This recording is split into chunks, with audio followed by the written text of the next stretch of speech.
The good news is our next speaker is ready, and you all have been a fabulous audience so far. Give yourselves a round of applause.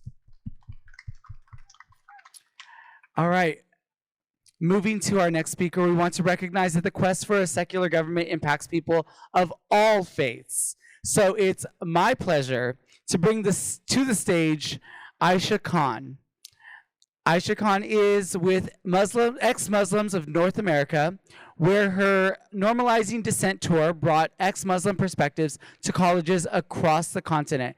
Growing up in a Muslim home, Aysha struggled with reconciling the obsolete roles prescribed to her from the Quran. Please welcome with a round of applause, get loud, for Aysha Khan, everybody. Good afternoon. My name is Aysha Khan, and I am proud to serve as the Director of Operations for Ex-Muslims of North America, an organization that defends the rights and dignities of those who leave Islam. For half my life, I was a devout Muslim, but I always struggled with my faith. I thought by studying Islam more, by being more devout and more practicing, surrendering more fully, I would find peace. But the more I learned, the more I realized how impossible it was to reconcile my values with what the Quran demanded of me. When I actually sat down to read the Quran, I read verses endorsing sex slavery and permitting wife beating, and ideas about the natural world that crumble under even basic scientific scrutiny. I tried everything: feminist interpretations, modern exegesis, LGBTQ inclusive approaches, but no matter how hard I tried to hold on to Islam, it felt like holding on to a fistful of sand. The tighter I squeezed, the faster it slipped through my fingers. The journey of struggle and honesty is one that countless ex-Muslims know well. But for millions around the world, it is not just an internal battle, it is a crime. Leaving Islam is a punishable offense in more than 14 Muslim-majority countries. All 5 major schools of Islamic jurisprudence agree that apostasy is a capital punishment under traditional Islamic law. These aren't just fringe interpretations. They are classical and mainstream positions within Sharia. Even where governments don't apply the death penalty, those who reject or even question the faith can lose their jobs, have their marriages annulled, their property seized, their children taken from them, often while facing threats of violence from their own families and communities. As ex-Muslims, we simply ask, if a religion truly represents the final and perfect revelation of an all-powerful God, why would it need violence to sustain itself? Why must truth be guarded by prison bars or enforced through death? Even here in the United States, where freedom of conscience is protected by law, ex-Muslims face their own challenges. Many are cut off from their families, communities, and support systems after revealing their disbelief. Some endure severe emotional abuse and coercion. Others are forced into counseling with religious leaders or even sent abroad to be re-educated, code for having the literal fear of Allah beaten into them. This is why ex-Muslims of North America exists, to advocate for those who live in the shadows of their families and communities, silenced by fear and intimidation, simply for choosing not to believe. In 2019, we published the Apostate Report to document the moral questions that lead people to doubt, as well as the hardships that follow when they leave. But it also illuminates the small, often overlooked freedoms gained. The first time someone feels the wind in their hair after removing the hijab, or the relief of no longer being forced into meaningless rituals. Our work goes far beyond sharing stories. We are fighting for visibility and for the right to leave faith without consequence. Earlier this year, we launched a billboard campaign in New Jersey that asked, "Losing faith in Islam? You're not alone. Nearly 1 in 4 already have." The message was simple and deeply human, and it resonated because doubt within the Muslim community is far more common than people realize. Pew Research data shows that as many as 1 in 4 Muslims raised in the US eventually leave the faith.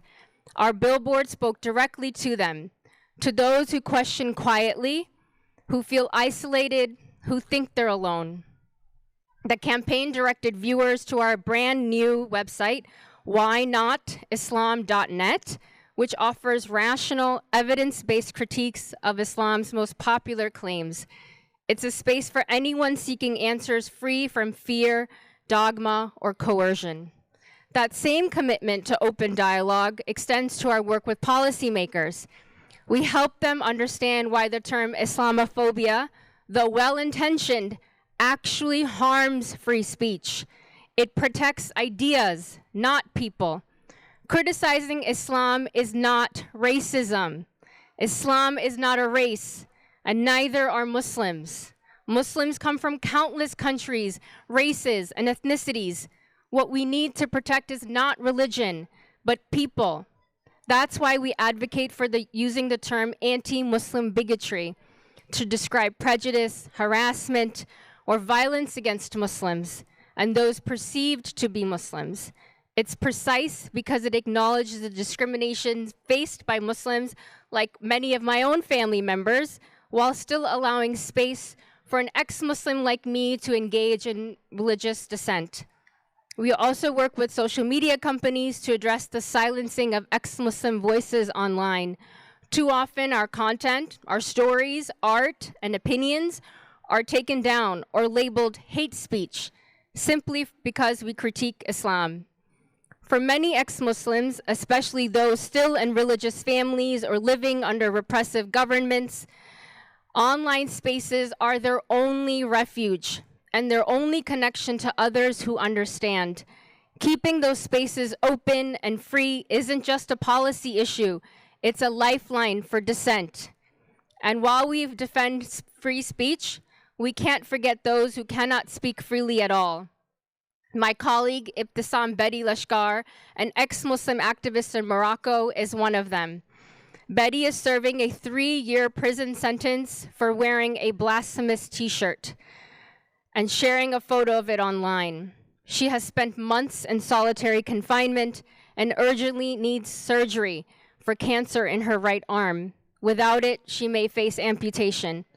On top of this, she has received thousands of death and rape threats. Her courage and her suffering demand our solidarity. Please speak out for Betty's release. Free speech is a bedrock of free thought. It doesn't belong to any one political movement or any one group of people. It belongs to everyone. Without it, none of us would be here today celebrating Free Thought Day, honoring the power of doubt and freedom to question. If our work resonates with you, visit whynotislam.net and explore it for yourself. Stop by our table to pick up a copy of the Apostate Report. Subscribe to our weekly newsletter, The Dissent Dispatch, to stay connected with our campaigns. Support XMNA by volunteering, donating, or simply sharing our message so more people know they are not alone. If there's one thing I hope you take from my talk today, it is this: the future of secularism is absolutely black and brown. Please invest in ex-Muslim movement. Reach out to our organizations, activists, and advocates, and ask how you can support our work. Invite us to speak at your meetings, your events, and conferences. This is a two-way street. Become our allies, not just in name, but in action, by supporting us, valuing our voices, and amplifying our stories. Together, we can ensure that secularism reflects the full diversity of those who fight for it. To leave faith is not an act of despair, it is an act of resilience. To question what you've been told is an act of courage.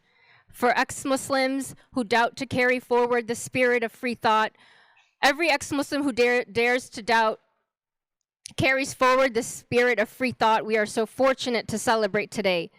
Doubt is not the enemy of truth, it is its guardian. Thank you for standing with us, for standing with Betty, and for standing for the right of every human being to follow their conscience. Thank you. Keep that applause going for Aysha Khan, everybody. And please, please, please go check out their booth in the back. It is the Ex-Muslims of North America. And please go check out the website. It's very, very important. All right.